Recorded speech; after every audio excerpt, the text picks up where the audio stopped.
Okay, my aunt YouTube. Y'all was waiting for us. Still on that there. I saw Kim Fresh in the comments already on YouTube. Okay, my aunt.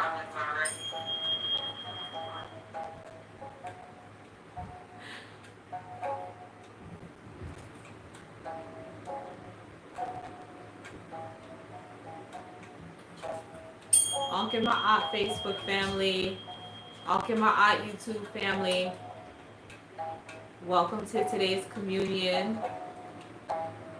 Dua for joining us. Dua for making time to honor the Netaru and honor our legacy with us today. We'll give it another minute or two, and then we will open with our daily prayer.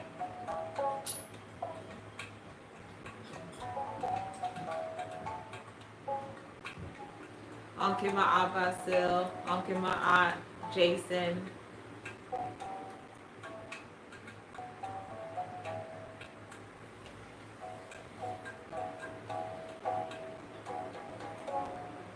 Uncle Ma'at Asisat. Uncle Ma'at Ashanti. Alton Adrian.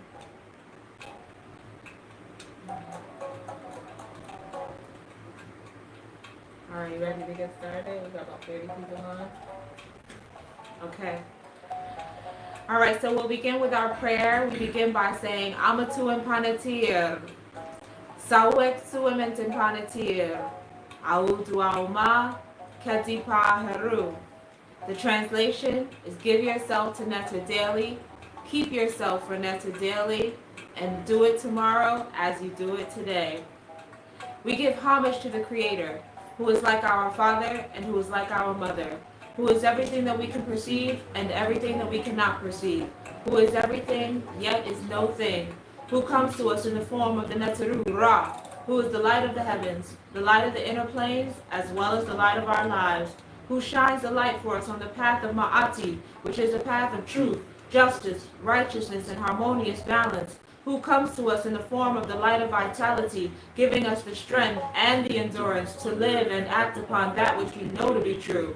Homage to you, the one who shines in and through us as a beacon of light for those who are blind to the facts of their place, their position, and their responsibility in the divine scheme of things.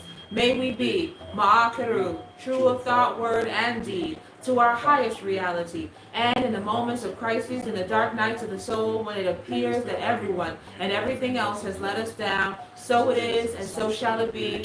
Everyone say, Amen Ma'at. Ma'akaru.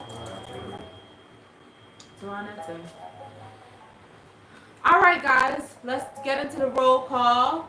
I see a lot of you are chiming in. So glad to see you guys with us. Dua Netta, thank you for joining us. Let us know where you're chiming in from so we can feel those connections through these internet waves. We want to know who's in the building. We want to know where y'all are at. Uncle Ma'at Von Sill in Cleveland, Ohio. That's what's up. Uncle Ma'at to South Jersey.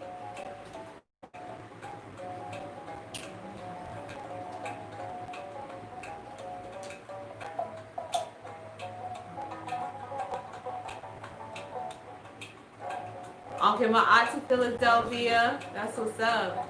Uncle Ma'at from Brooklyn, New York, the center of the earth. Uncle Ma'at, Delaware, Spartanburg, South Carolina, and Camden, New Jersey. That's what's up. Couple people in South Jersey. We got Irvington in the building, New Haven, Connecticut in the building. That's what's up.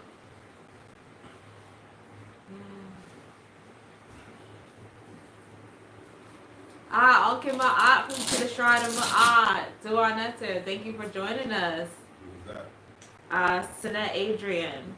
Uncle Ma'at, Sun City, Arizona. We got East St. Louis in Illinois. Temple Hills, Maryland. Hyattsville, Maryland.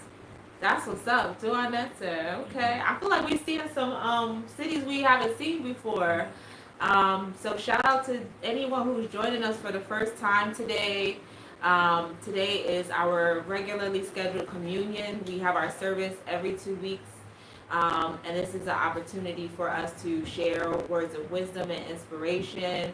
that will help you along your path as far as living in ma'at, living in righteousness, and living in balance as an Afro-Kemetic practitioner in the 21st century, right? So, shout out to Florida. I saw Florida on there. I saw East Orange, New Jersey. So, Dua Netter.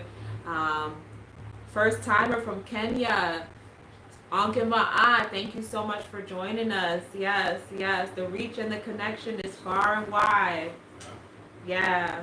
Ankema, Michigan. Yes, beautiful. Dua again for joining us. Houston, Texas. Yes, yes. Give thanks. We give thanks for being able to be in this space together, being able to share and connect, being able to continue to uphold our values and our virtues, and being able to continue to teach and share wisdom and learn off of each other during what has shaped up to be quite the challenging times in the last couple of months. I did see a question on Facebook, and I do offer asking that question: how can people donate to us? Thank you so much to those of you who would like to donate, and thank you to those of you who have donated. You know, we always appreciate the shows of reciprocity that come through in the form of, you know, the energetic form of money that allow us to continue to do our work and continue to invest in our community and in the temple's growth. You can donate by Cash App, $ Temple of Anu. You can also make donations on PayPal using our email address, templeofanu@gmail.com.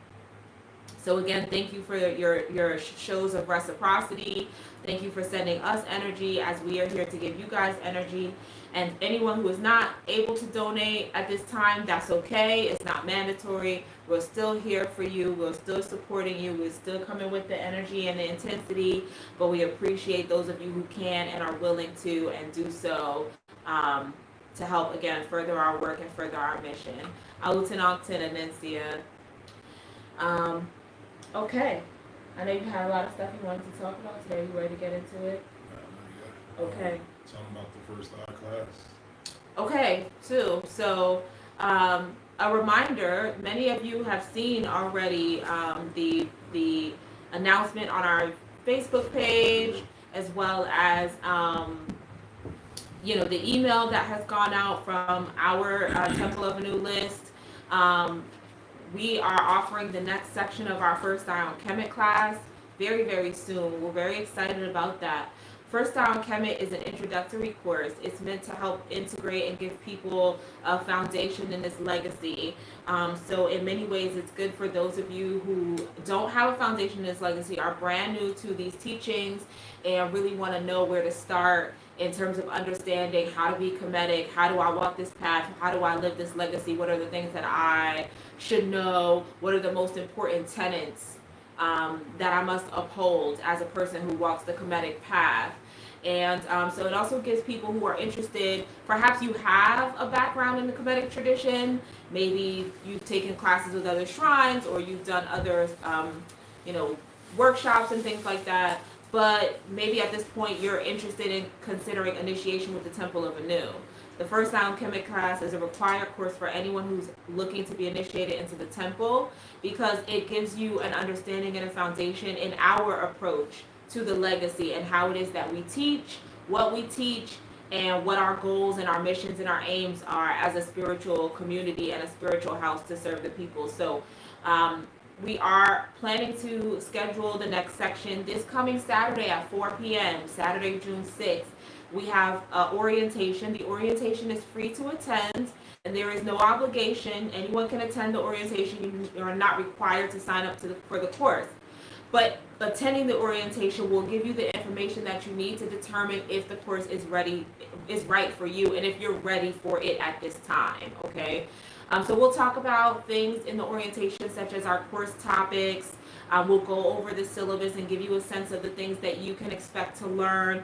We'll talk about the ways that we run the course, such as how often do you have to be at class, and about payment plans for the course and things like that. So any of those questions that you might have related to First Eye on Kemet, or as you're considering and thinking about joining the course, I would strongly encourage you to be a part of this Saturday's orientation so you can have those questions answered on the spot, and any new questions that might come up as a part of our conversation and dialogue about the course. So please send us an email to templeofanu@gmail.com and let us know that you'd like to have that link to the Zoom meeting for this Saturday's orientation. And we will make sure you get that, and then we'll speak with you as well as the other interested parties on Saturday. I also want to acknowledge that because of what's been going on in the world, a lot of people have been furloughed from their jobs because of the coronavirus quarantines. People have had their hours cut. Finances have been drastically shifted. So we are deeply discounting this cycle of First Eye on Kemet as a result or a response to this situation, because we want to continue to connect with all of you and help you with moving forward your spiritual growth, but we're also striving to be considerate of the changes that are happening in the world. So this may be for some of you who are concerned about cost and things like that. Please come to the orientation. Let's talk about that. We'll talk about the discounting that we have in place for this particular cycle, and we'll talk about again the payment plans and things that we can set up to help support you through that. In future cycles, it's very likely that discount won't be in place. I just want to encourage those of you who really are ready and looking to take it right now. Let's not find any reasons to not sign up for that, because we can always find a way to make it work. Even if it's like $20 a week, we can find a way to make it work, because we want to make sure you get this information. And if you're ready to move to the next level of your spiritual evolution, we're here to support you in that. So come to the orientation, ask the questions you need to ask. Let's talk about what's going on in your situation, figure out the best way to make sure you can get in the class. Don't think that anything going on is a reason why you have to hold back. Just come talk to us and let's see if there's something we can do together. So again, send us an email to templeofanu@gmail.com and ask for that Zoom link. Make the investment in yourself and in your spiritual growth to come to the orientation, to learn about the class, and to think about how you can continue to invest in yourself by joining the class and being a part of this cycle and taking your studies to the next level. Okay? You want to tell them about your interview? 2, okay. You still got a whole list of announcements for me to give. I'm happy. Well, first of all, let me say Ankin Ma'atus to Baba Haru, because I didn't say that before. I was like mid flow with the with the First Eye information. So, but I want to acknowledge our elder Baba Haru and Karasamaj Sepata, and I hope that you are well. Please stay healthy and safe. Okay, I was interviewed on Thursday by Abu Ka and Abu Sashat from the Shrine of Ma'at. So I will be their featured guest on this Tuesday Talk. There's this Tuesday Talks show that they host every Tuesday, I think it's at 6 p.m. from the Shrine of Ma'at Facebook page. So please watch out for that. And please follow the Shrine of Ma'at on Facebook as well. They're doing really beautiful things. They have Meditation Mondays with Abu Sashat. They have Talk Tuesdays with Abu Ka and Abu Sashat. They have Wisdom Wednesdays with Abu Kafara. They have Art Thursdays with Abu Wasaret, I believe is the sister's name. Apologies if I got that wrong. But please follow the Shrine of Ma'at and see what they're doing. They are offering really incredible services right now to the community. And, just want you guys to do what you can to stay in the energy of this legacy, to stay inspired, to stay connected. So stay connected to us, and also stay connected to our sister shrine, the Shrine of Ma'at. All right, so you're on the way. And I'll give my eye to the first family, which is the Temple of Anu and the righteous and respectful chat. So I trust all is well with you all as well as your families, and I trust that we all come with a pure heart and an open mind as we begin to start addressing some of the subtleties of what we perceive to be as difficult topics or touchy topics. So in light of that, I want to continue to have a conversation about Ma'at. So we had a conversation last week about Ma'at. in all actuality, we're always talking about Ma'at. Even when we think we're not talking about Ma'at, everything is always about Ma'at. So let me preface the statement by saying Ma'at is more than 42 sentences on the paper or a poster. Yes. So let me also say that there's a whole world of difference between 42 declarations and 42 demonstrations of the declaration. It's a whole world apart. So when we look at the 42, it looks like it's common sense, it's obvious. We're grown folks. If you look at those 42, those are things that we've known since we were adolescents. So one can ask, why is grown folks still talking about some basic ethics and morals? So as our Christian brethren would say, the devil is in the details. As we say, or as I say, the sin is in the subtleties. The transgression is in the subtleties. Because no one in their right mind would just violate clear principles of Ma'at. Right. So now we have to discuss a sensitive issue, an issue that's very subtle, an issue that has many layers of subtlety, which affects our community, which is communication. I feel like our people are notoriously known for being cowardice when it comes to resolution. So we tend to be challenged with communication, and we tend to be cowardice when it comes to resolution. So what that does is that creates a pullback philosophy. Because even though you might not violate Ma'at up front, there's subtleties to the different levels. So you could subtly be undermining some of the principles of Ma'at. And in our community, we like to believe that we're very sensitive to these things. So when someone subtly sins or goes against a principle of Ma'at, instead of communicating, instead of seeking resolution, our people in our community tend to pull back. So I could say something and Emmett might not like it, or she might not feel it, and she might think I'm supposed to know better, and she pulls back. Then we got Kurt Head in the armor, so Chef Armor Cow in the house. So when I'm looking to the side over here, I'm talking to the room. So if Hemmet's doing it and I do that to Hemmet, then Kurt Head does it and Armor Cow does it. Now we have this culture of pulling back. Now we keep having this conversation about why isn't certain things getting done in our community. Now you find out it is because of that. It ain't necessarily Willie Lynch. It ain't necessarily we don't know what to do with our money. It's just we don't trust each other. Because in our heads, everybody is violating Ma'at. So here we are in this culture where we talk Ma'at. It's a good game. It's a high philosophy, and we encourage people to put their best foot forward. Yet there's all of this distance. So if we get to the point where we're part of a community, a temple, or a greater community, but people are not feeling close as they think they should be. So if you're feeling isolated, you're feeling lonely, if you feel unsupported, based off of what I just said, I say you, my friend, have probably been secretly indicted for violating Ma'at. Yeah. That's why Ma'at has to be in the forefront of your mind.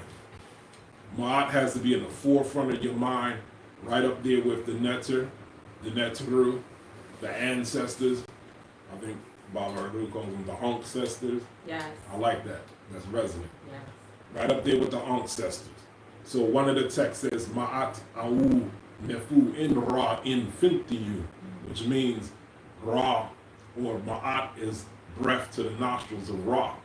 So Ma'at is a vital component to just our existence. Ma'at is a vital component to our consciousness. Now we affectionately call ATR, traditional African religions, we call it Kemmunion. So Moyo is the principle of vitalism. So this text right here qualifies Ma'at is one of the highest principles of vitalism. So I go to the book of Ani for a quote.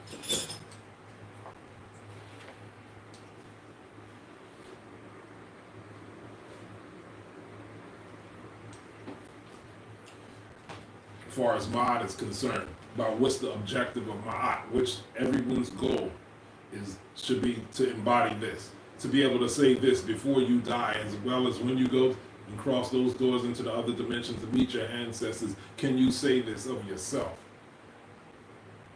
It says, I am one who listens and acts with integrity and meditates on the correctness in my heart.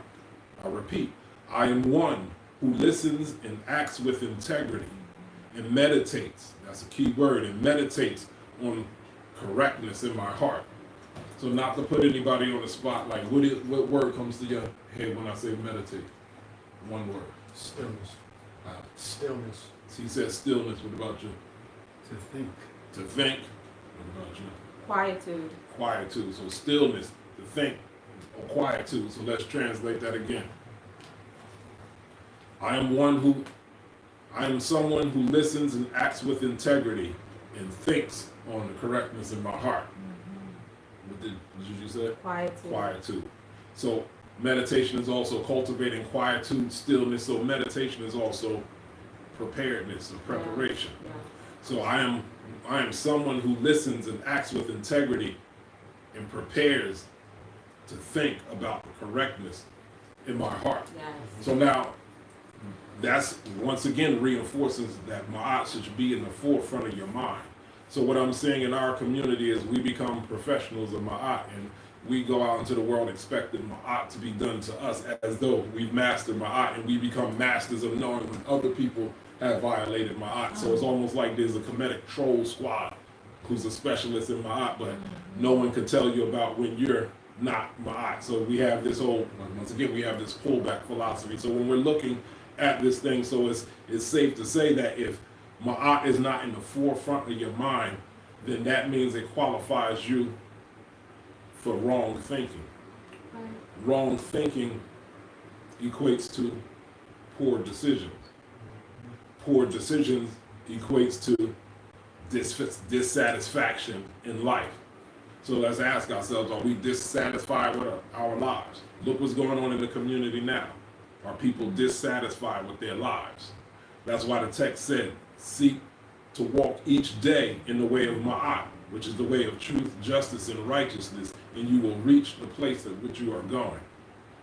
So therefore, if ma'at is in the forefront of your mind, and ma'at is introspective, if ma'at represents center standing, if ma'at represents being circumspect, then you will reach the place that you are going. So ma'at is the foundation for proper thinking. The Nuwapians would say that's Nuwapu. That's right sound and right reasoning, I think they call it. So it says you will reach the place which you are going if you have fundamental correct thinking. If you meditate constantly on what is correct, you'll reach the place in which you are going. So now I ask, where are you going? What is the place that you're going? Is the place that you're trying to go, or the place that you're at, does it serve your highest good? Because every time what you want might not be for your best interest a lot of times. In the Kemmunion traditions, that's what divination is for, to see if you're on the right track. So you want to be on the right track, going in the right direction.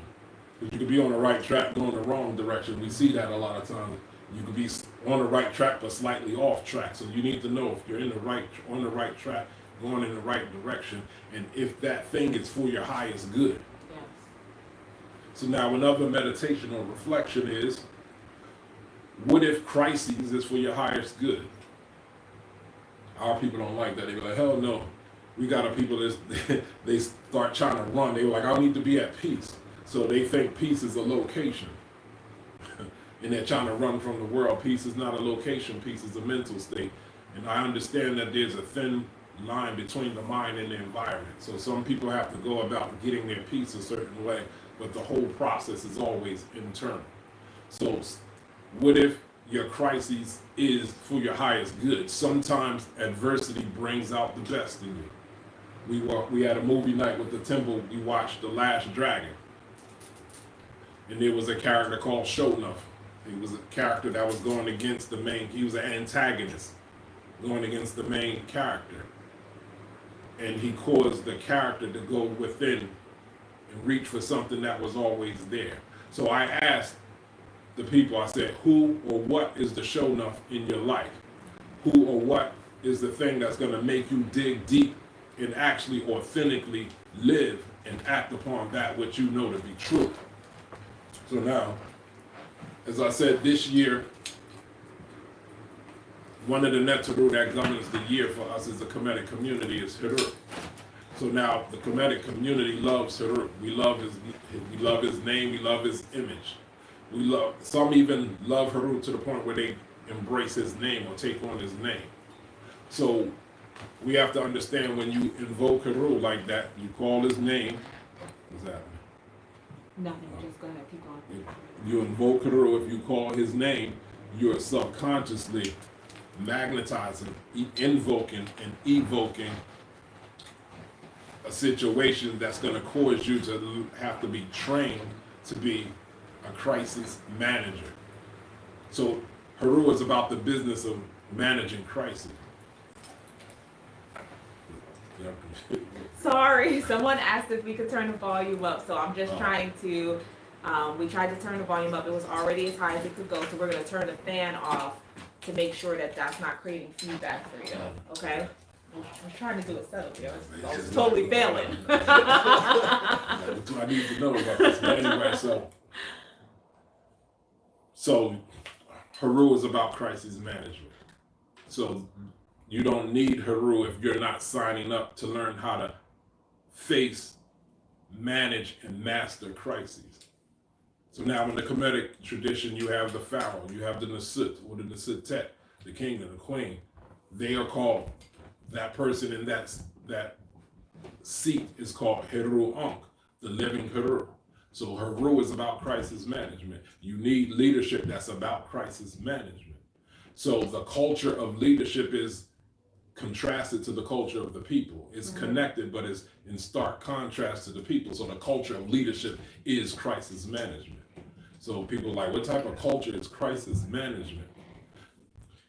It's about solving the problems of the community, because the community might not have Ma'at in the forefront of their mind at all times. So there's always fires to put out. So you need leadership that can stand up and clarify things and put out fires.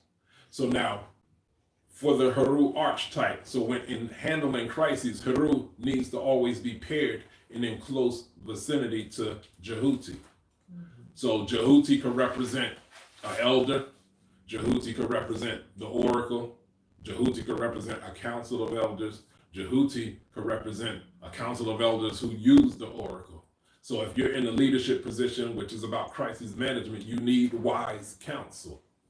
So Jehuti is Abin Ra, Jehuti is Nispata, Jehuti is the heart, the mind, and tongue of the Creator. So now amongst Yoruba people, Jehuti would be equivalent to Ifa. I know people know the religion to be Ifa, but Ifa is the actual oracle system. The oracle is the mouthpiece of the Orisha. The oracle is the mouthpiece or the doorway to the whole cosmology of the Orisha tradition. So that is, Jehuti is equivalent to that. Jehuti is known as Ned Meru Neteru, the master of the Meru Neter, the master of the divine words. Jehuti is known as Neteru Sesh, the scribe of the Neteru. So just like Ifa is the mouthpiece or the gateway to the cosmology of the Orisha, Jehuti is the scribe of the Neteru. He's the gateway to the Neteru. He's the way in which the Neteru communicate through to the people. So now in the Ifa tradition, they have something called the Odu, which is codified text to give you a scientific approach to success in your life. Now in our tradition, we have the Imdu, or the Medu, or the Sesh Medu, which comes in the form of the Seba'it, the instructions to give us so we can live life in a scientific manner, which is called Watanonk, the path of life. Also called, we use it as a greeting now, Ankh in Ma'at, living in truth. So that's what our culture is. Our culture is Watanonk, the path of life, the science of life. Our culture is also Ankh in Ma'at, living in truth, the science of life and the science of living in truth. That is culture. People say that culture is a way of life, and it is, but we say culture is survival strategies that have been encoded as something that is now a way of life. Our culture informs us how to breathe. properly because our culture informs us how to survive. Our culture informs us how to dress. Our culture informs us how to eat and what to eat in a manner that restores vitality. If you remember, because our traditions collectively are called Kemmunion, the principle, the ways of vitalism. So we breathe in a way, that's a science that restores vitalism to us. We eat in a way that's a science that restores vitalism to us. Our culture informs us how to ritualize. Our culture informs us how to congregate. Our culture informs us how to prosper. So our culture not only helps us survive, our culture helps us thrive. Yes. If you learn how to adhere, if you have courage to have what we call Ankh Hina'ab, to live with heart. You have to be a spiritual warrior to join any one of these African traditions, any one of these communities, because the pathway will be challenging. You have to do some things you might have never thought you had to do. Not no weird stuff. It's just some things that'll stretch your perception, some things that'll require a different level of discipline, because most people think everything is supposed to be easy. When you master a certain level of discipline, things can be easy. But if you're undisciplined, everything is going to feel like an uphill journey. So at the beginning of your journey in any one of these traditions, you'll swear that everything that's being asked of you is unreasonable. So you have to be a spiritual warrior. You have to have heart to live yourself in the answers, live yourself through the answers. So going back to Ma'at, we say, walk each day in the way of Ma'at, and you'll reach the place in which you're going. So now here we're having this conversation about the new normal, or the so-called new normal. And we're experiencing almost, or what it feels like is unprecedented violence amongst us as a people in the form of shocking news that they're trying to consider to be isolated events. It's beginning to look like it's an all-out war on us as you Melanites right now, especially right now coming off of this corona, or still going through this corona crisis that it appears to be affecting us as a community disproportionately in contrast to the rest of the communities. I remember at the beginning of the crisis, we was saying that black folks was immune to it because it looks like it was just affecting Asian people and old folks. But just for clarity, that Wuhan strain is a different strain that came to America. The strain that came to America to New York came from Europe. And that's neither here nor there. It's still disproportionately affecting us as Melanites, not just us as Melanites, but black men specifically. It's still the majority is black men that's dying. And even the black men that's recovering, it's affecting their reproductive organs.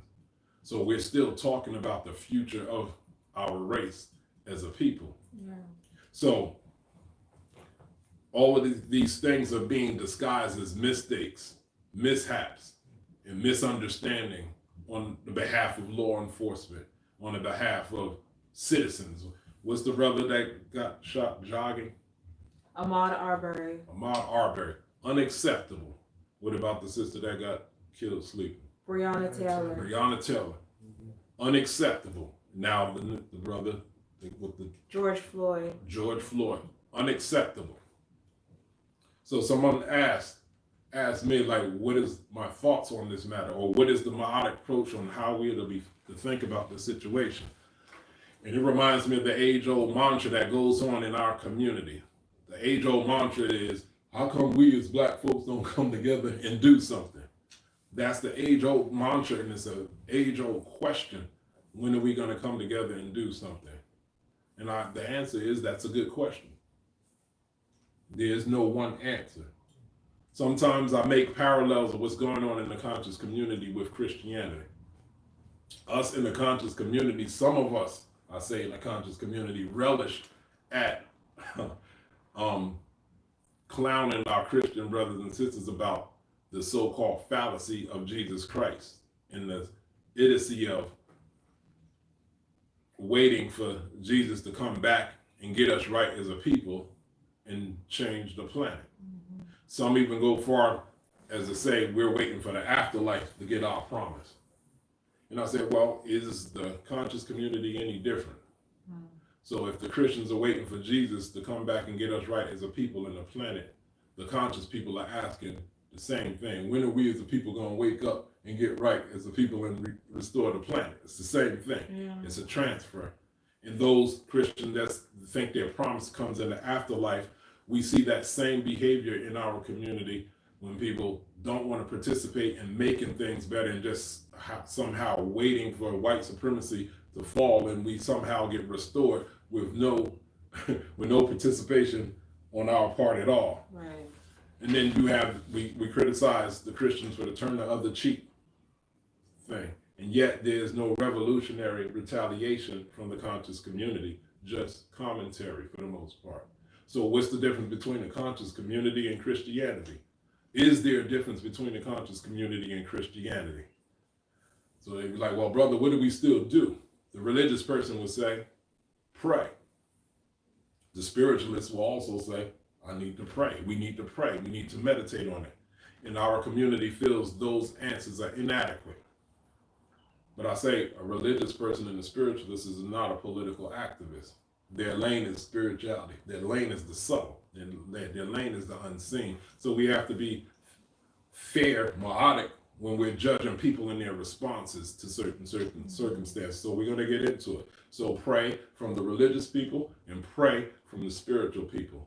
I say, you are the answer to your prayer. True, yes. While at the same time, you are the problem.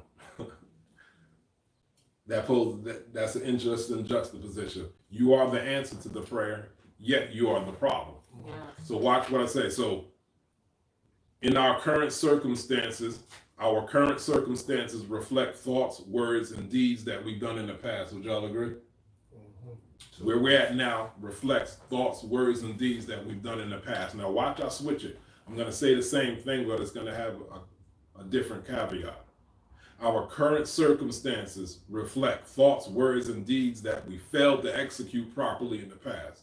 Is that accurate? So there's things that we've done and there's things that we failed to do that's now made us vulnerable to many of the experiences that we experience now. So I hope y'all understand when I say we are the answer to the prayer, but yet you are the problem, or we are the problem.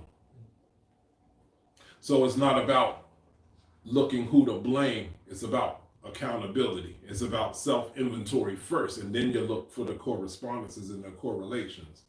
Because in spirituality, everything is interconnected. Right. Nothing just happens to you. Right. You are intimately involved with everything that happens to you. Just because you don't remember, just because you're not conscious of it, does not absolve you. That is why the purpose of life is to have knowledge of self. Not just your history, knowledge of who you are as a spiritual being, a conscious being.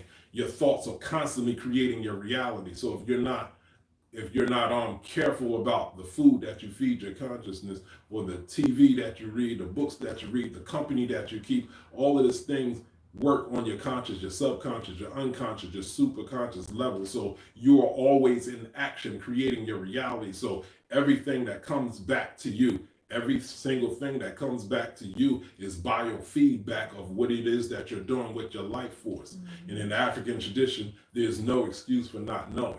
True. There's no excuse for not being ignorant. What is that statement? It says, make yourself the focus of intense inquiry, and there you'll find your purpose, your direction, and your goal. That's why I can't be on nobody's platform. They don't want me on nobody's platform. They want me to speak politics. There is no political answer to a spiritual disease. Right. As spiritualists, we deal with the character. We deal with the unseen. So the character affects the behavior affects the actions. And now everybody want to react while we respond. So we look for the correspondences, the energetic correspondences. I hope y'all able to follow what I'm saying. So when we pray, we're actually praying to be a part of an effective solution. Yes. Not spooky intervention. We pray to be filled with moyo. Remember the principle of vitalism. We pray to be filled with energy to overcome our fear and our trepidations so we can execute impeccable resolve in demonstrating our divinity. Was that a mouthful? Should I repeat that? Yes, you should. It's about we pray to be filled with enough vitality or moyo, vital energy, to overcome our fears and our trepidation so that we can execute with perfect with impeccable resolve, Yeah. so we could demonstrate our divinity. And one of the first qualifications of demonstrating divinity is, can you implement justice? Yes. So we say we tend to go with righteousness, we tend to go with truth, but balance. justice. So justice is the interpretation of Ma'at these days. Can you implement justice? So the real question when people ask, what are my thoughts on it as a spiritualist, or what is the Ma'atic approach to this situation, is that what they're really asking is our anger justified yet? That's what they're asking religious people and spiritual people, because in our community, they're expecting religious or spiritual people to talk you off your emotional edge. Calm down. Let's be peaceful. That's the talk that they're expecting from us. So when they ask, what are your thoughts on it? What's the Kemetic approach? What's the Ma'atic approach? They're asking, when is my anger justified? Is this a situation where my anger is justified? Yeah. So as a spiritualist, and then as a coach, it's like everybody like, put me in, coach. Let me get in, coach, because it's getting hectic now. So they're waiting for the spiritual leaders, which actually control a lot of the masses. They're waiting for the spiritual leaders to say, go ahead. So the answer to that, the only answer to that is yes, your anger is justified. True. So now, if you're a conscientious person, if you think circumspect, you're like, okay, so people get on me, oh, so I can join the revolution? You're like, yes, you can join the revolution. Then they be like, well, what about the 42? Remember, we're talking about Ma'at. Yeah. So one of the 42 says, I have not been hot-tempered. You're like, but you just said my anger is justified. Because it says, I have not been hot-tempered, or I have not been angry. Quick to anger. Yeah. Quick to anger. The answer to that is from one of the texts, I think it's Ani. It says, there can never be an excess of high standards, nor an act so despicable that it will reach the humblest inhabitants of the universe. Did you catch that? Do you understand that? I need to break it down. Break it down. There can never be an excess of high standards. That's the spiritualism. Nor an act so despicable that it will reach the earth's the humblest inhabitants of the universe. So what it's saying is there's a hierarchy in existence, whether we like it or not. Some of us have poor ego responses to hierarchy. There's hierarchy in the insect kingdom. Right. There's hierarchy in the plant kingdom. There's hierarchy in the animal kingdom. There's hierarchy in the planets. You got the sun as the master, the ruler, but you got Jupiter said to be the king. But you'll never see the sun imitating the moon. You never see the moon imitating Saturn. So it's talking about the hierarchy. So you have the foundational people that are looking for the people up on high to serve as examples. So if the people up on high get off code, then that's anarchy. We don't need anarchy. We always need structure. It's, for instance, we talk about energy. Everyone's talking about raising your energy. So when you say that word, raising your energy, it's usually talking about something from below that got to be raised up. We talk about raising the consciousness. When metaphysically, the energy actually comes down. It comes down the front of your body, then you're supposed to raise it up the back of your body. So this thing called raising energy is actually talking about circulating your energy, but essentially it comes from down. You know, on another note, there's an energy that comes from down and stops at your solar plexus, and there's an energy that comes from the earth, electromagnetic energy. So you have the as above, so below meets at your solar plexus, which gives you the power to influence your physical reality. So all that to say, the translation is thus: even in chaos, somebody got to keep code. Yes. Even in chaos, someone has to be sober-minded enough to see the subtleties of a situation and know when the way is open or when the way is not open. And that is the duty of the spiritualist or the religious person. So you have to know your place in that revolutionary act. So yes, we're justified in being angry, or yes, we have justified anger, but we're not justified in being destructive. Right.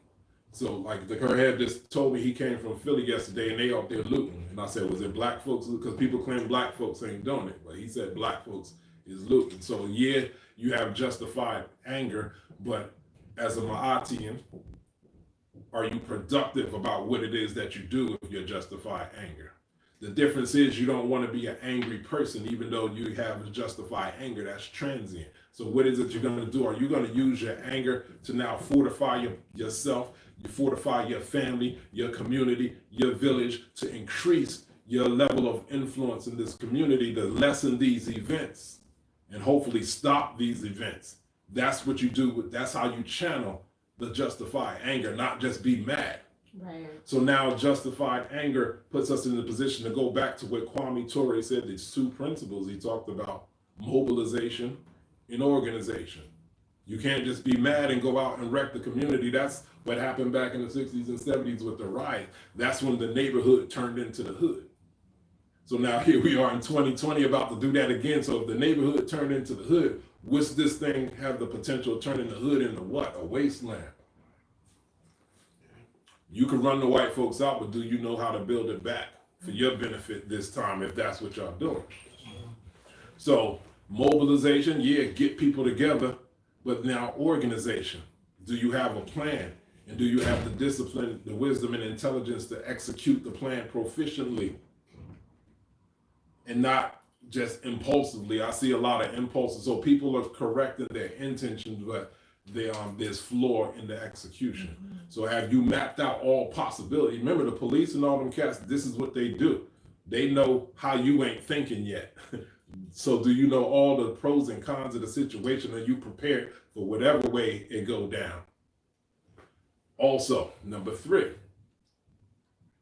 with our children, starting now, like not now, but right now, we gotta have to start having conversation of boss talk with our children. We, in the past 30 years, we kind of lost our way with the children. We started telling them that, oh, you could be anything you want in the world. And it left things like open for translation.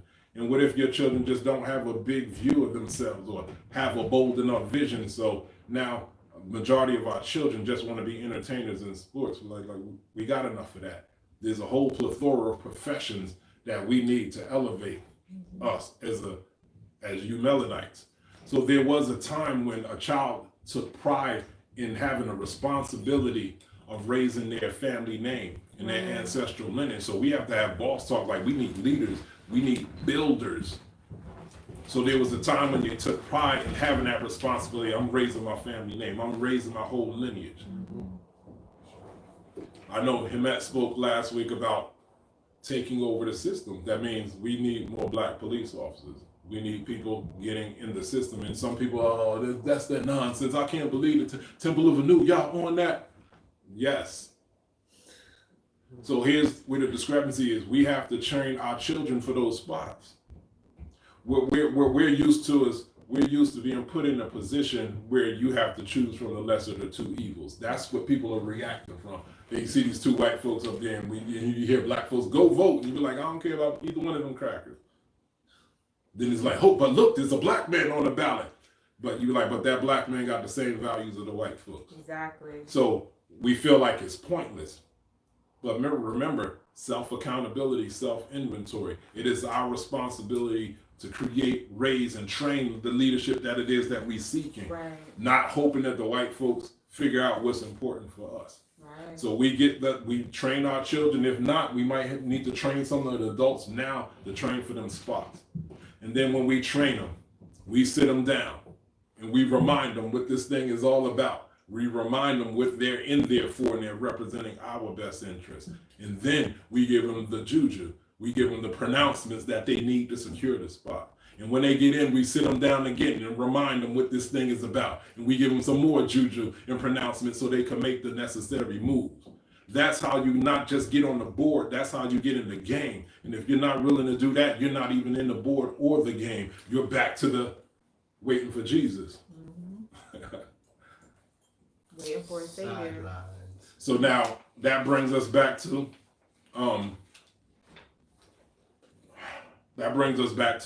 well, I don't want to join your organization or your religion, which is strange. People say that to spiritual people and religious people. I don't want to join your organization. I don't want to join your people, your thing. And then the same people are asked your organization or your thing to benefit them somehow in the scheme of things. So we have to look at it this way. Like I found a quote in one of the texts. Kemmunion, he says, if you separate, who will join? Right. So remember, I spoke about this culture amongst our people, this pullback culture. I'm not joining that religion. I'm not joining that temple. I'm not joining that organization. Back 30 years ago, Kwame Ture said less than 2% of black folks is part of any type of organization. Remember, we talked about mobilization and organization, less than 2%. That means 98% of us is full of crap. If you separate who will join, so we done made a culture out of not joining. So we haven't even found an excuse good enough to join. So what is my perspective as a spiritualist on this matter? Everything is frequency. Everything is consciousness. Everything is energy first, and then it proceeds or proliferates into the physical world. So as a spiritualist, I can't look at it just as a physical circumstance. I can't look for physical things to do to change this physical circumstance. You have to change the consciousness. You have to change the energy. So look at us as a Kemetic community. We don't have a high rate of death in our community. Like you'll think the Kemetic community is boring. There's no high rate of death. There's no high rate of violence in our community. There's no high rate of illness in our community because we do our juju, we do our pronouncements. So we're connected with our source. We're connected with our ancestors. So we do our ceremonies and we come into agreements with our ancestors about our protection. So we walk out in the world with a certain level of confidence because we understand consciousness, we understand frequency. So the world meets us on the terms that we've set and agreed. So now, when I'm looking at the victims, is it safe to say that most of the victims are a part of the Judeo-Christian religion? That we know of. That we know of. That's a fear-based religion. Remember, we're talking about consciousness. We're talking about frequency. So if everything is frequency, everything is consciousness, self-inventory, self-accountability. So what part do the victims play in this thing? I know it's sensitive talk, but we're talking principle. Most people don't live consciously. Most people don't know what they're putting out.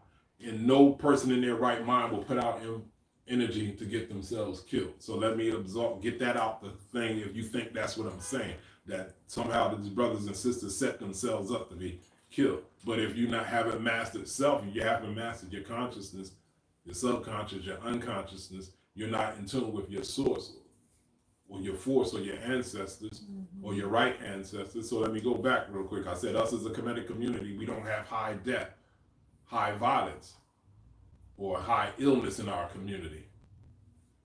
You would think we're a boring community that we don't do nothing for the people when everything we do is for the people. Us as Temple of Anu, our temple is right in the middle of the hood.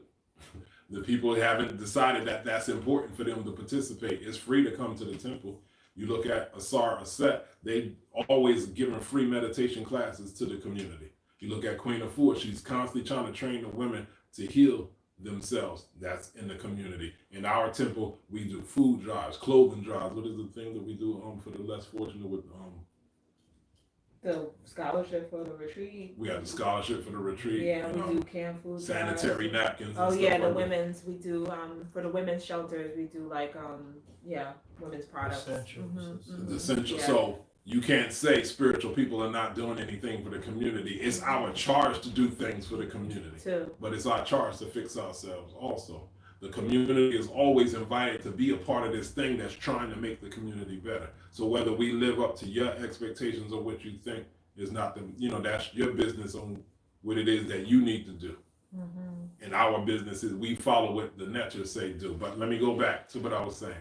So now we talked about the Christianity, Judeo-Christianity, those systems, Judaism, Christianity, and Islam. Those are fear-based systems. No disrespect from anybody. When you part of them systems, you scared all the time. They say God is omnipotent and omnipresent, right? True. But the devil is also omnipotent and omnipresent. They would disagree, but if I'm not correct, in their tradition, God is waiting for some mysterious day to help the people and that he ain't told. They said judgment day is coming, and you just got to hold on because it's coming. When is it coming? I don't know. No man knows the day. You're like, damn, we waiting for God. While he let the devil run amok. Right. And then they're teaching the devil could get you any day. He's trying to get you. He's coming for you. The devil could even kill you. That's a fearful thing when you walk out the house knowing that any day the devil could get you. That's in our head since we're a child. So now I know. I listened to the coroner about the brother. George Floyd. George Floyd. Mm-hmm. The coroner said he didn't die from the knee to the neck. He died from high blood pressure. He had high blood pressure. Like, who wouldn't have high blood pressure? You got a knee on your neck. But even if he had that condition, remember, your ancestors are in your blood. So remember, you're a magnet, walking, talking, conductors and magnets of cosmic energy. So you're constantly putting out energy. So what is the frequency coming from his blood? What about that fear philosophy? What about all the ancestors before him that believed in that fear philosophy? He might have not been in tune with the more wholesome ancestors, and he's transmitting this thing. So what happens is, so here you got a person that that may have, or people that may have unconscious fear. Then on the other polarity, you have the police officer who was probably some type of punk growing up, and he needed to feel like he needed to have some respect, to get respect from his father or something. So he becomes part of the system to demand authority. This person probably always from high school was scared of black folks and decided, I ain't got to be scared no more. So now these worlds start coming together. So on this side, you got a person fearing the devil's going to get him. You don't know how it's going to come.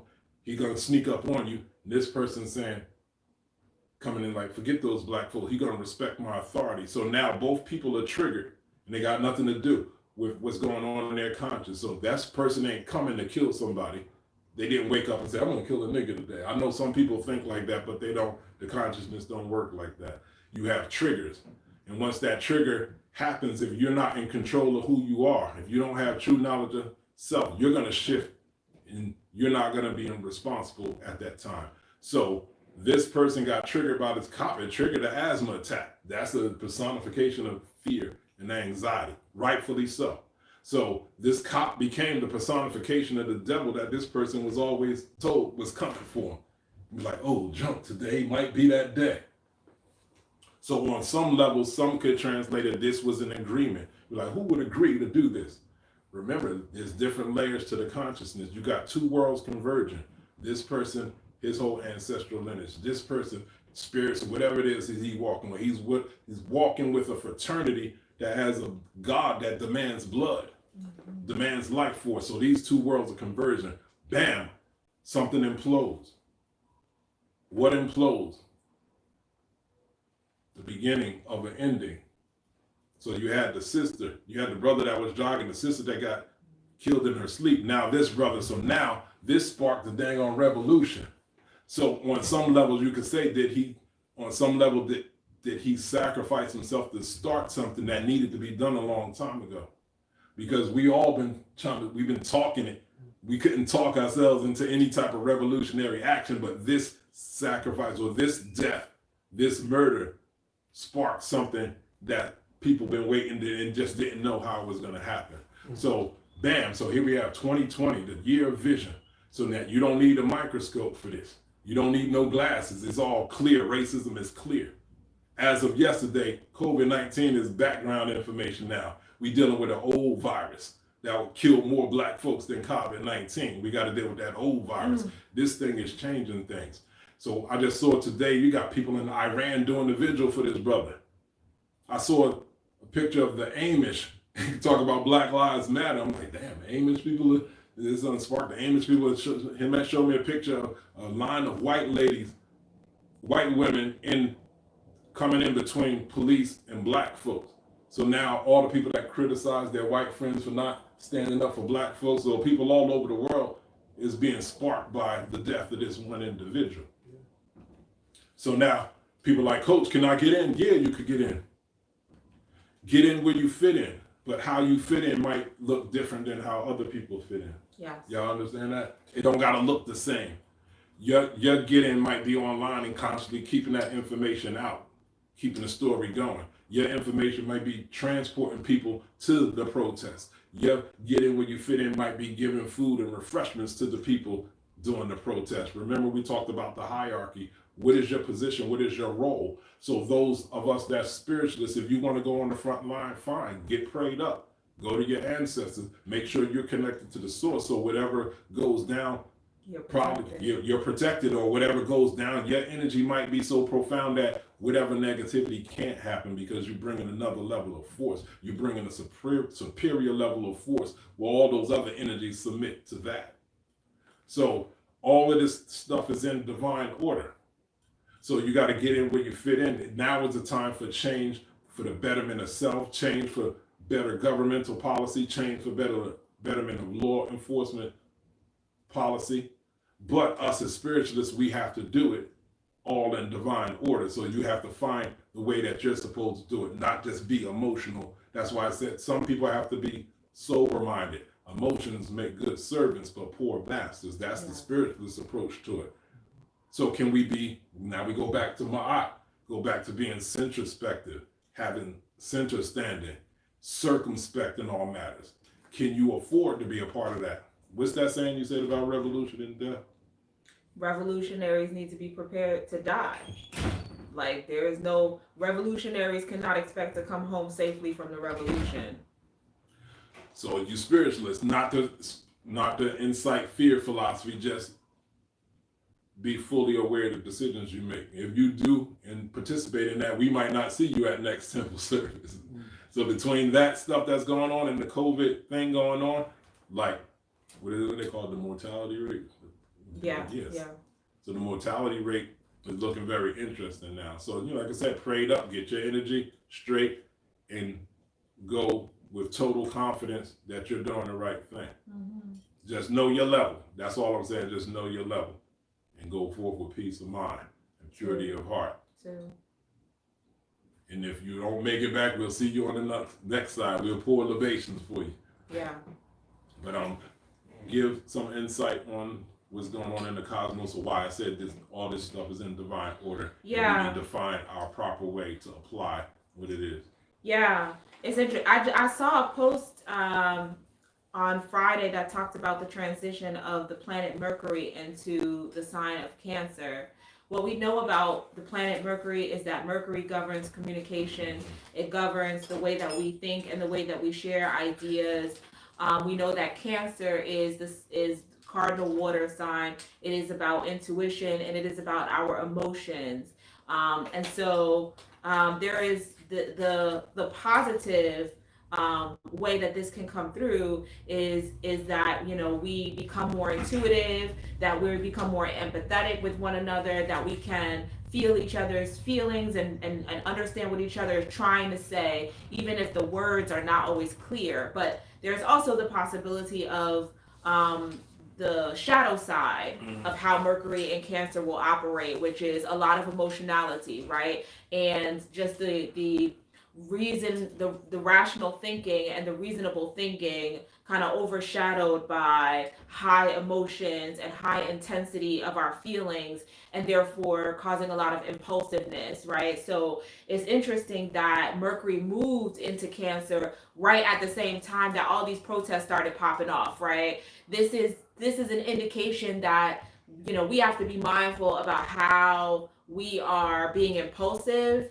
and being triggered, and are allowing our emotionality to just jump without thinking about the plan. I think what you said, Nisset, about making sure that there's a plan is really key, because once the protests are finished, are we just waiting for white people and waiting for the government to just be nicer to us? Like, what's the plan after that? Like, what are we going to do? So we can't just pop off with our emotions. We can't allow that shadow side of Mercury and Cancer to just allow us to be impulsive, and allow us to jump off and just be overly emotional. There also has to be a structure to how it is that the movement and the revolution moves forward, right? So we do the protests, we do, we're out in the streets, we're making noise in order to say this will not stand, we will not accept this or allow this any further. And then we also have to take concerted efforts to require change in the system. Require change in the system. I guess that's just that. Like, you can't just be like, please, Mr. White Man, will you please change the system? Like, we gotta also make the system change, and we have to be active agents in that change. And so protesting is one way we do that. What Nassim spoke about before about training the children up to take over. You have a lot of cities in this country are very majority people of color. Like why do some of these cities not have black mayors? Why do some of these cities don't have black district attorneys? They don't have black police chiefs. They don't have black councilmen. They don't have black school board members.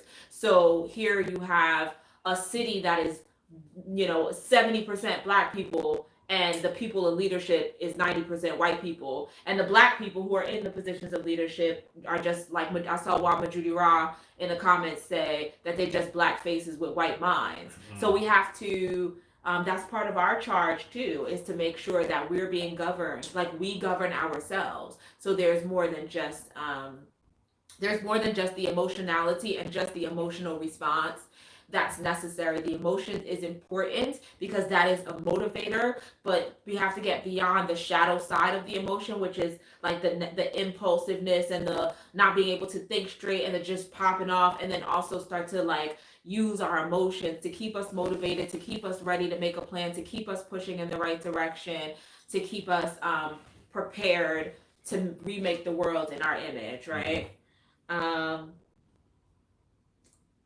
Yeah, you want to go through this? Yeah. Okay.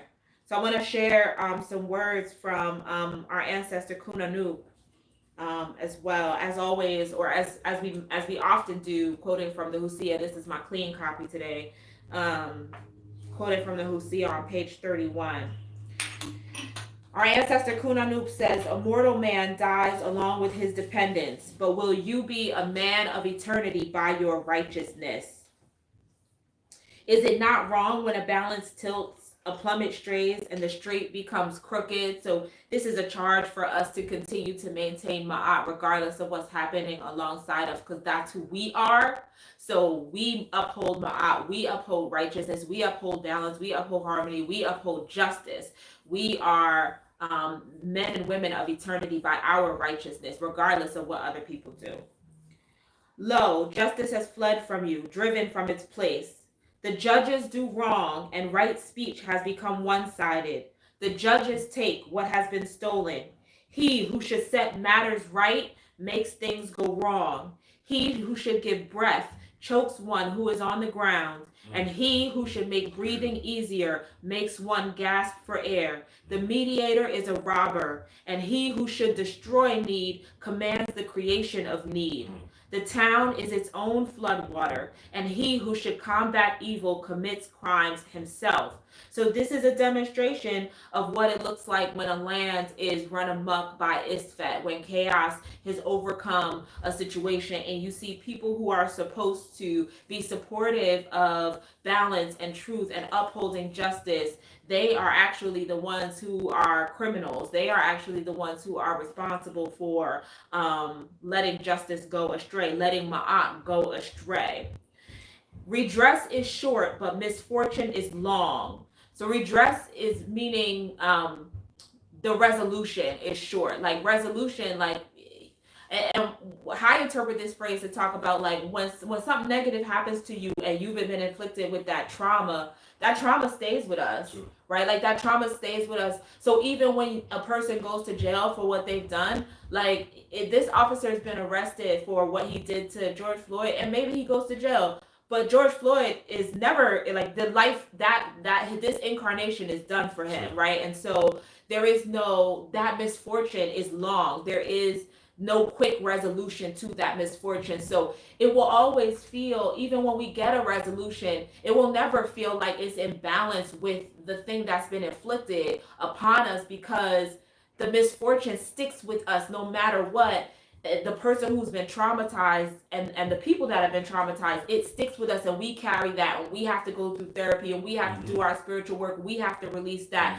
Whereas the punishment it will never seem like it's enough for what we've had to carry. This is the precept: do to the doer that he or she may also do. It is thanking one for what one may do, blocking a blow before it strikes, and giving an assignment to one who is skillful. So here we have our ancestor who is encouraging us to be thoughtful, to be mindful, and to be prepared, like to be forward thinking, to have foresight, right? So how is it that we change things so that things don't happen to us on this level, right? Before, instead of being reactionary to something that happens, make change in the society before it happens. Sure. Block the blow before it strikes. Give an assignment to one who is skillful so that you don't have to deal with how you respond to the trauma. You address the situation up front. You address it first before it ever happens. You set up the situation so the trauma is not even possible in the first place. Be a shelter and make your shores safe. So it's our responsibility to create a safe harbor and a safe community for ourselves and our families. See how your wharf is covered with crocodiles. Let your tongue speak straight and not go astray. So right now, if we're saying our communities are run amok by these crocodiles, these crooked police officers, these crooked politicians, these oppressive, racist, misogynistic, white folks, etc. These are the crocodiles that are in our land, and it's our responsibility to make our shelter safe, to make our harbor safe, to make our land safe, to make our home safe, to make our community safe. That's no one else's responsibility. That's no one else's job. We cannot put that on anyone else. We cannot ask anyone or expect anyone else to do that. We have to remove the crocodiles from our wharf. Okay, and those is the word directly from our ancestor Kunanu. So it also goes to show us that these challenges and questions about justice and about righteousness are eternal. They happened hundreds and thousands of years ago, and they will continue to happen because Ma'at is a thing that has to be sustained. So Isfet will constantly come back to challenge Ma'at. Isfet and chaos will always come back to try to make a stand and try to eradicate Ma'at and try to stop Ma'at from being able to live and to thrive and to grow. And it's our charge to constantly push Isfet out. It's our charge to constantly stop that from happening. We can't be like, oh, we made Ma'at today. Okay, I guess we're done. We're never done. We're never done. Isfet is never sleeping. Apep, who is the harbinger of Isfet, who is responsible for spreading Isfet. Apep is never sleeping. Apep is never tired. Apep is never done. We cannot ever be done with making sure that Ma'at exists and proliferates for us and for our families. So, all right, we had a lot of comments. A lot of comments. Let me see. I see in the hood, justice for them is you kill them, they kill you. They are satisfied with that form of justice, but it just causes us to lose more people. Sure. Absolutely. War, as in any other action or activity, requires careful planning, strategy, realistic outcomes, and goals. Absolutely. Absolutely. I completely agree with that. Wow, Majidi Ra. Baba said fire. Duanetzer Baba. Yeah. We have work to do. Yes, we do. Yes, we do as African people. We do. And part of that work, as we've been talking about here, is spiritual work. So it's multiple levels. It's spiritual work, it's mental, it's physical, it's emotional. Or on multiple levels, we have to be prepared to create the communities in the world that we want. I like what you said earlier. You were talking about Jehudi needing Haru, or excuse me, Haru needing Jehudi, because and as you were saying that, I was thinking to myself, I actually find that all of the Netru need Jehudi. Quite frankly, Jehudi is the personification of wisdom and higher intelligence, and so all of us, as we invoke the various aspects of how we contribute to the revolution, right? Like some of us are going to be the intellectuals who come up with the plan, and some of us are going to be the warriors out in the streets, and some of us are going to be the teachers who prepare the next generation. Whatever element it is that you're doing to contribute to the revolution, you need Jehudi behind you. So whatever spiritual work you're doing, Jehudi shall always be present, because there shall always be that element of divine intelligence and higher thinking that tempers your perspective, and that tempers the way that you approach the work that you have to do. So takes that work from the level of like this, from this level to like the higher, to the higher intelligence, the level of higher intelligence and wisdom.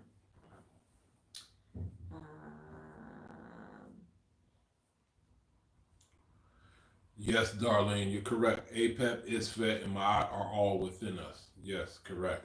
Everything is within. Everything you see on the physical plane is a projection of internal processes that's going on in your body.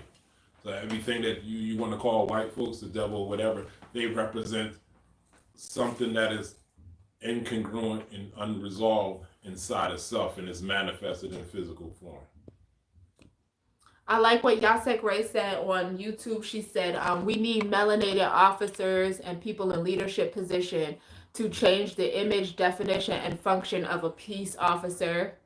Sorry, and not just join the club. Absolutely. I think, again, that goes back to what Nasit was saying about how we teach and prepare the next generations to, as they represent our interests as a community, we have to prepare them to do that by training them up properly in the way that we want them to go, and not just allowing the world to kind of take them and train them, and then they become representatives of the world, right? Sure. So, yeah, a lot of good comments.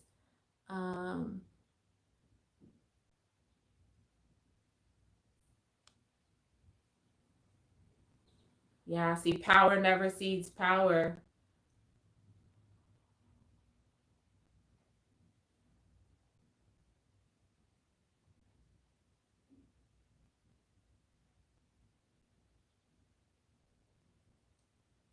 It says the youth need guidance from those that are organized with a lasting plan. Yes. We as Black people are not united. We are not on one accord. We have not planned, but we possess the power to implement justice once we unite.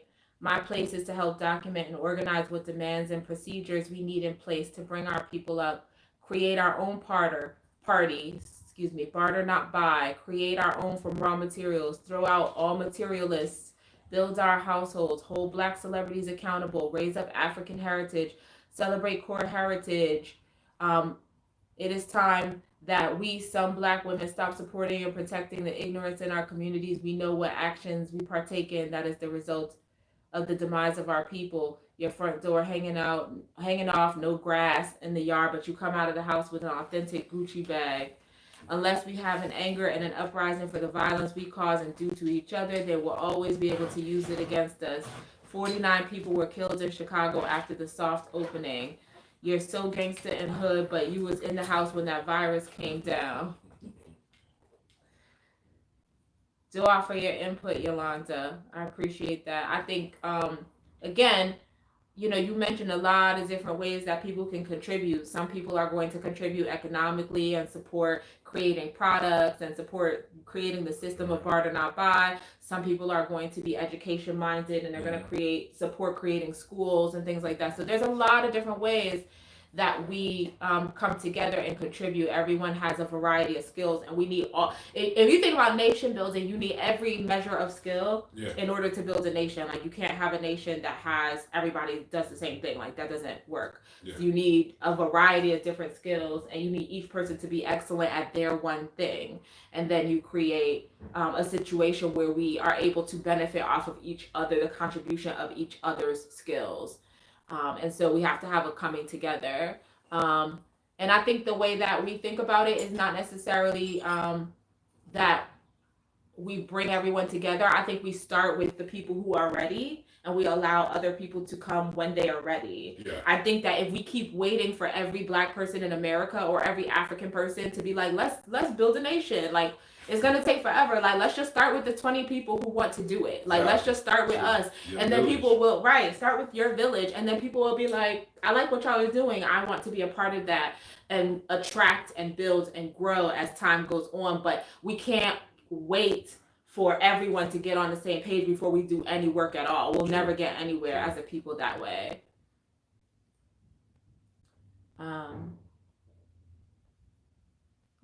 Yeah.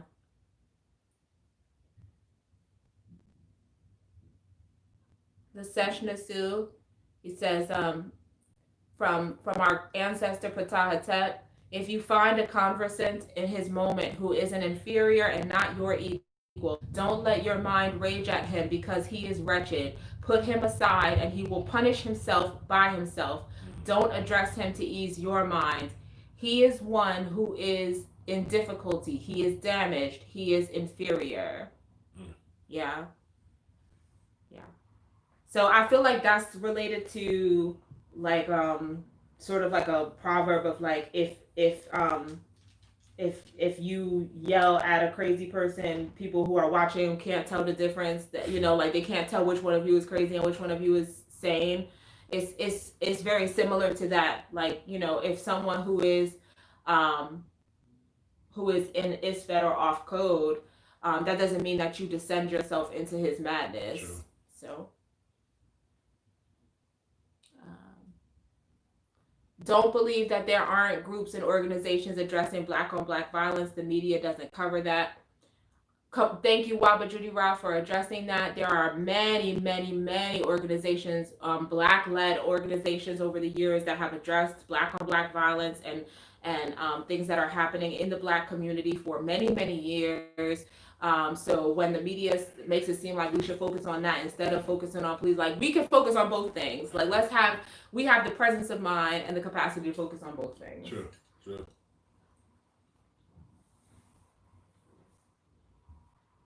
Is it just me in my generation and city? I'm receiving so much backlash on social media from family and friends from my beliefs. I feel bad and alone. I don't know what to do. I'll say I don't think it's just you. Are there any other people out there in Facebook and YouTube who have experienced difficulty with, being honest about their spiritual beliefs and their spiritual practices? Any other people that have experienced backlash for walking away from Christianity and walking away from the church? Any other people who have experienced backlash for being conscious, for being revolutionaries, for being African centered, for wanting to be a part of the protests and joining things like the New Black Panther Party and things like that. Like I can't begin to imagine you're the only one. In fact, I know for a fact you're not the only one. Again, there are a lot of people who in the Black community who have not yet awoken to some of the things and beliefs and perspectives that we hold. Like we in this righteous and respectable chat, like we're all kind of on one accord in many ways, and that's not necessarily reflective of like the whole entire Black community. So when we go out into the community, we absolutely face a lot of people who are still Christian, who are still, who still have faith in the system, who still have faith in the white man, who don't, think that racism is a big deal, who don't feel like police brutality is as bad as we make it sound, who feel like we're being too controversial, who feel like African spirituality is demonic, who feel like, we're going to go to hell for believing what we believe because we don't embrace Jesus. These things are very common and very real. And I think all of us go through that phase at some point or another. Mm-hmm. Yeah. So now you have a place to go to with people that think like how you think. Too. Yeah. Because you're not alone and you should not feel bad. Continue to explore your beliefs. Continue to grow in the direction that your spirit is pulling you in, right? Like it's all about resonance, and we have to find a place where our spirit and our soul is able to grow and thrive so we can live in our divine purpose. So we can't shy away from that just because of what other people think or what they feel is right. We have to do what is right for our spirit. We have to follow our ancestral callings, and we have to move in the direction of our divine purpose. So continue to do that no matter what. Yeah, it's a Haru challenge. Remember, everyone needs a challenge to bring the best up out of them. Yes. So you're being trained on how to refine how you teach your message or how you show your message. And your charge is to demonstrate your divinity. If you demonstrate your divinity, there's nothing left to be said. So be the example. You don't have to teach the example. Be the example. Yes, And then the family tends to fall in line. And then they'll remember they have to be invited to learn. They have to be invited to heal. So this is not something that you can force upon them. So just pretty much mind your business, get tight in your principles, and demonstrate your divinity, and that will speak volumes. Then they'll ask questions, and you continue to come here, continue to log on to the Shrine of Ma'at. You have something every week that's really training and instructing you how to have these dialogues in the most righteous and respectable way. Yeah. I think that's a good place for us to leave off. So I will thank you guys again. Dua to all of you for the time that you spent with us today. Dua for your reciprocity that you showed to us through the donations that are being sent through Cash App and PayPal. We greatly appreciate it. We greatly appreciate your energy in the comments, in the chat. And you guys sharing Kemmunion and the Temple of Anu with your platforms. We look forward to being back here with you guys next Sunday at 3 p.m. The Shrine of Ma'at has Ascension on Sunday at 12 o'clock. And so we will begin with the Crook and the Flail, the next episode at 3 p.m. next Sunday. Okay, so we will see you guys then right here on Facebook or on YouTube. Once again, if you have questions or concerns that you would like us to address officially, email them to us. The Crook and the Flail is the platform that we deal with those questions. Two. Okay, everyone. Dua Nata, Shamim Atab.